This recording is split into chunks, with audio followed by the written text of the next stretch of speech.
Is Murad trapped? I'm going to give you a very quick video to explain why he's not trapped. No, friends. Murad, of course, Murad is like now meme coin Jesus. He's got $24 million in altcoins. Watches my channel. If you know anything about what I've been speaking about for 2-3 years, very obvious. There are some things you got to understand when it comes to what Murad's been doing, which is what I've been doing, which is the source. We have been channeling and observing what was already happening. Okay, so because Murad has coins, a lot of people believe, okay, if he sells, it all goes to poop.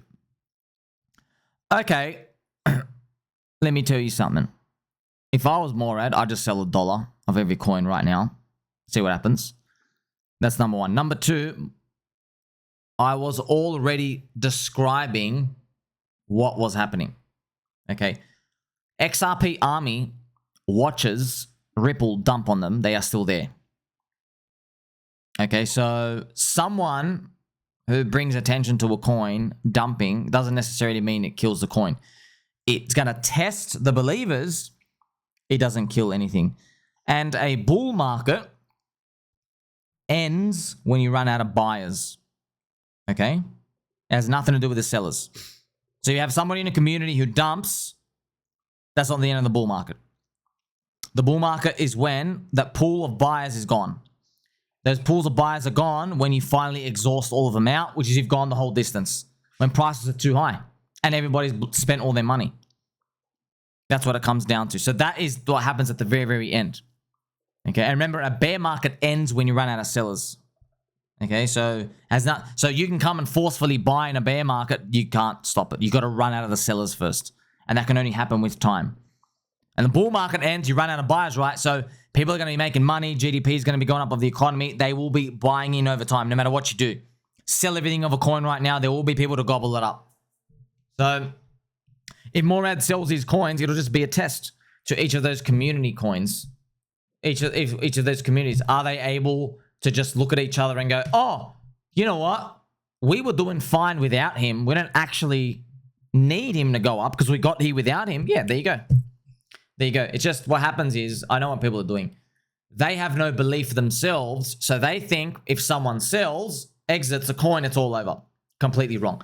If you have that mentality, you are Peter Schiff telling Bitcoiners that when the big holders sell, it's going to go down and nobody's going to shill you to go up. You are exactly Peter Schiff. That's his argument, and he's been wrong every time.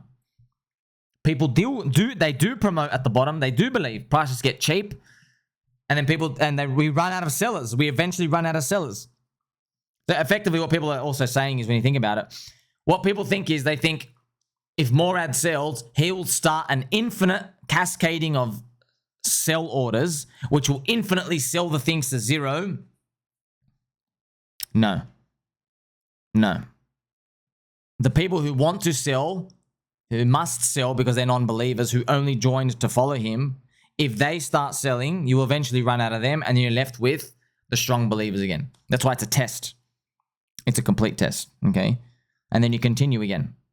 Only the believers will make it in any coin that ever goes up. Only the strong believers. Okay, so don't get mid-curved by this, because if you want to use Peter Schiff's argument on, oh, your coin's going to go down because no one's going to believe. No, you don't believe, but I will bet there are people who believe.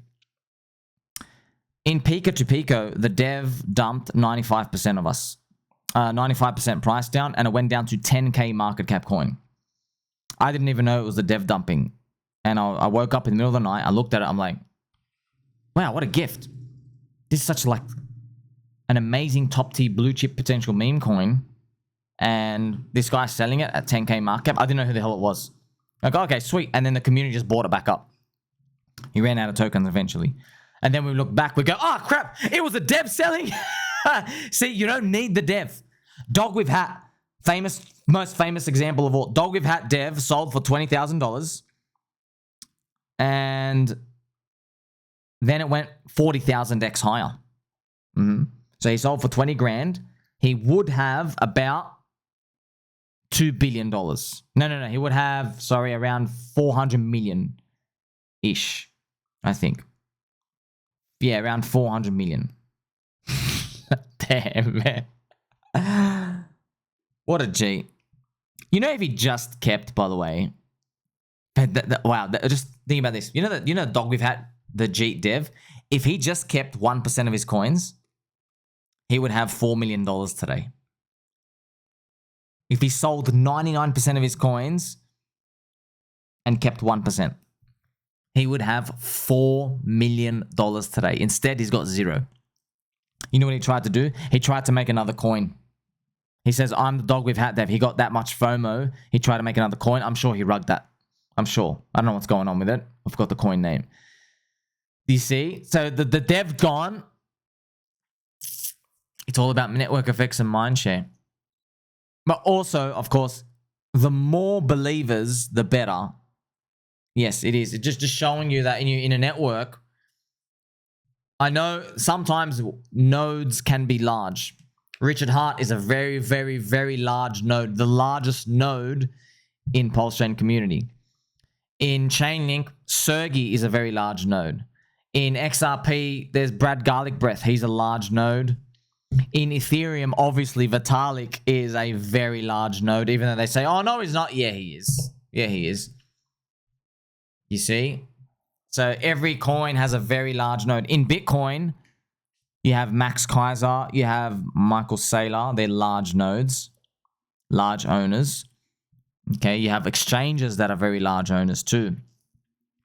So that's why everybody who is not part of a community will always look at another community and they say, oh, when this guy goes, you're all finished. They're basically saying you're a house of cards. And most of the time they're wrong. So what I'll do is I'll just play some nice.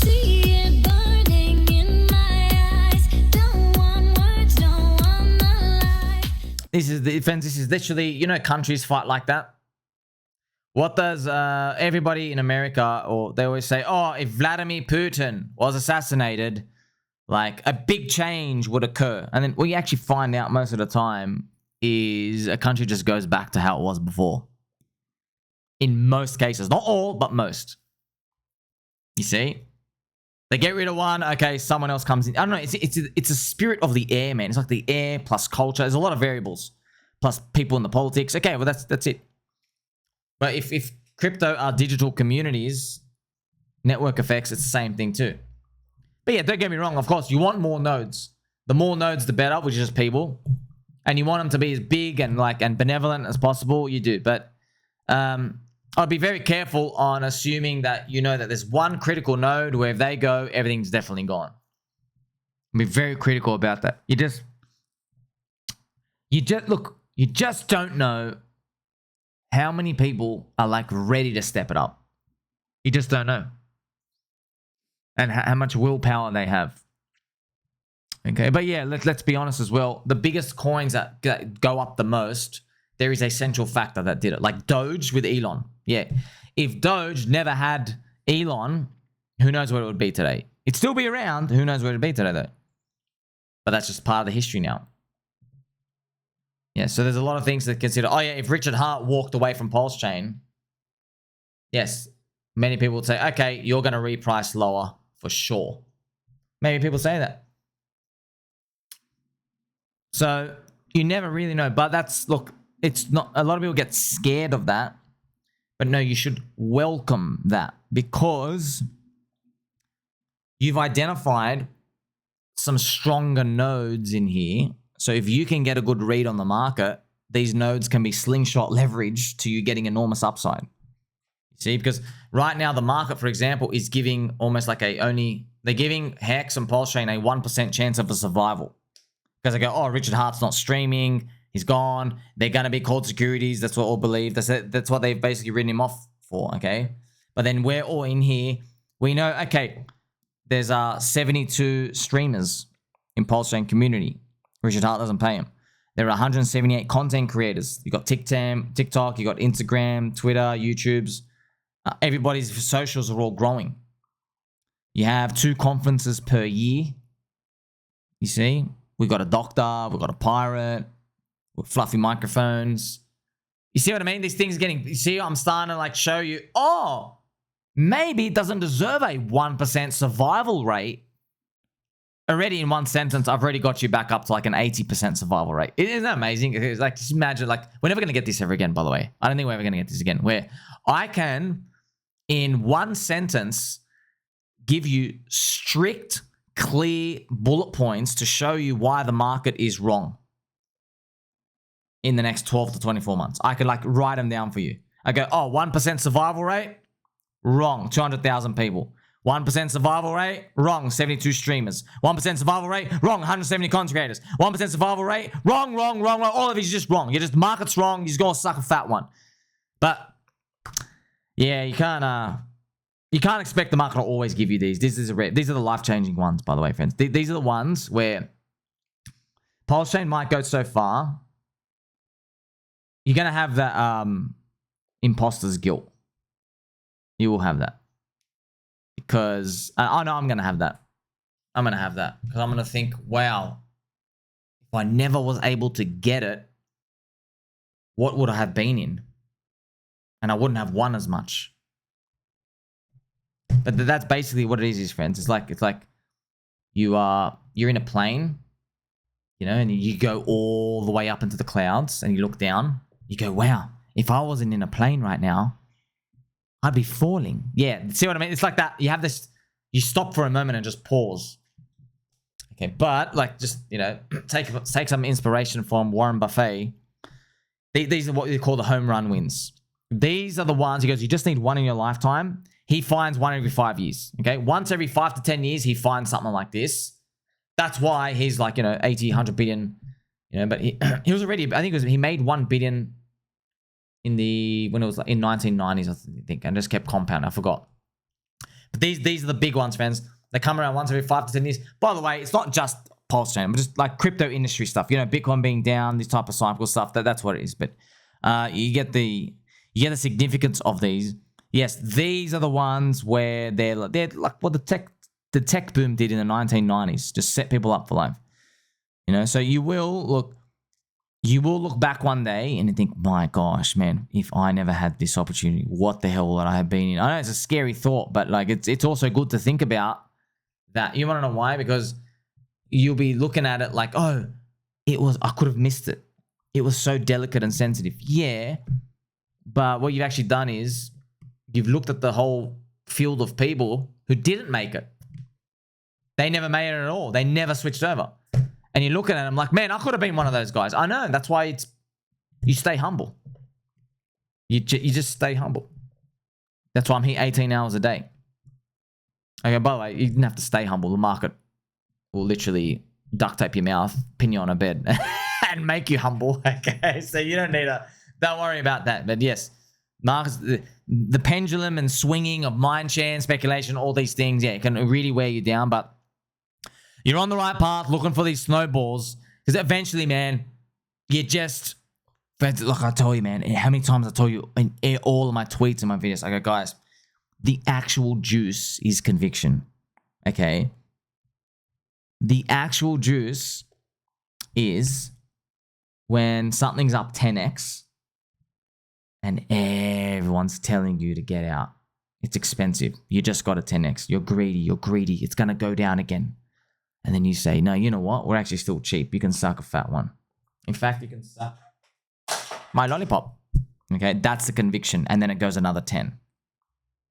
Okay, that's Warren Buffett, who's holding a stock. It's doing like 30% per year for 5 years. Right? 30% per year for 5 years, like he's compounded heaps. And he's like, this has got another 5 years to go, baby doll. That's what made him the best. Made him the best. He's like, why would I get out now? You know what I mean? So, but don't take that the wrong way, because then no one gets out of anything. But you get the point, okay? This conviction, that's actually what makes it the whole way. It's watching the ticker go up and saying, no, you're still cheap. Okay? And then actually being able to hold through. Don't forget, it loves you. Like, subscribe. Catch you next one.